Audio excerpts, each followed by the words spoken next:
जी बिल्कुल, मैं इस वक्त दीना में मौजूद हूँ। पाकिस्तान तहरीक-ए-इंसाफ का लॉन्ग मार्च की तैयारियाँ मुकम्मल कर ली गई हैं और हकीकी आज़ादी मार्च लॉन्ग मार्च आज दीना में पहुँचेगा।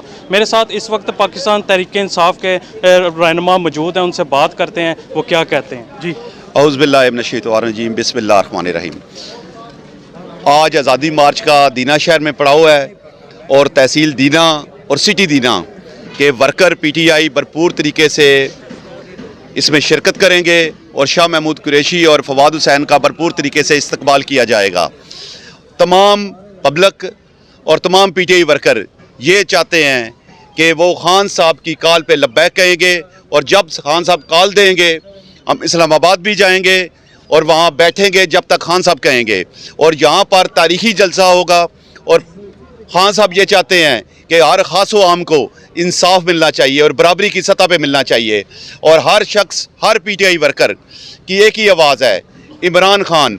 और इंशाअल्लाह मंगला रोड पर तहसील दीना और लदड़ हाउस से भी रैली निकलेगी, मुख्तलिफ यूनियन कौंसल से रैलियाँ आएंगी जो कायदीन का इस्तकबाल करेंगी और तमाम पब्लिक की आवाज़ एक ही है, इमरान खान। इंशाअल्लाह उम्मीद रखते हैं कि इमरान खान 2 तिहाई अक्सरियत से दोबारा कामयाब होकर इस मुल्क के वज़ीर आज़म बनेंगे और इस मुल्क की तकदीर बनेगी।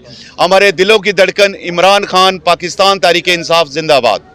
जी बिल्कुल, जैसा कि आपने सुना कारकुनान में जोश व जज्बा देखा जा रहा है। इनका कहना है कि पाकिस्तान तहरीक-ए-इंसाफ के चेयरमैन इमरान खान दोबारा वज़ीर आज़म बनेंगे। हमारे साथ यहाँ पर कुछ और कारकुनान भी मौजूद हैं, उनसे बात करते हैं। जी इंशाअल्लाह जो भरपूर तरीके से हमने तैयारी की हुई है और बड़ी कमी महसूस कर रहे हैं कि हाँ साहब खुद होते हैं तो बहुत ही जो है वलवला इस्तकबाल उनका करना था। अब जो मार्च को आपको पता ही कि शाह महमूद कुरैशी साहब जो है लीड कर रहे हैं, तो इंशाअल्लाह बड़ा कामयाब जो है कि इस्तकबाल किया जाएगा। जैसा कि आपने सुना है कि पाकिस्तान तहरीक-ए-इंसाफ के कारकुनान पुरजोश दिखाई दे रहे हैं। हकीकी आज़ादी मार्च की तैयारियां मुकम्मल कर ली गई हैं। डीपीओ जेलम की जानब से सिक्योरिटी के सख्त से सख्त इंतजामात किए गए हैं। 1000 के करीब सिक्योरिटी एहलकार ड्यूटी सर अंजाम देंगे। इसके साथ साथ 500 के करीब ट्रैफिक एहलकार ट्रैफिक को कंट्रोल करेंगे। शहर के दाखिली और खारजी रास्तों में CCTV कैमरे निस्फ किए गए हैं जो हकीकी आज़ादी लॉन्ग मार्च की निगरानी करेंगे। हकीकी आज़ादी लॉन्ग मार्च के पाकिस्तान तहरीक-ए-इंसाफ के कारकुनान बिल्कुल पुरजोश दिखाई देते हैं। और अब इंतजामात की बात करें तो इंतजामात मुकम्मल कर ली गए हैं और हतमी शक्ल में दाखिल हो चुके हैं। जी।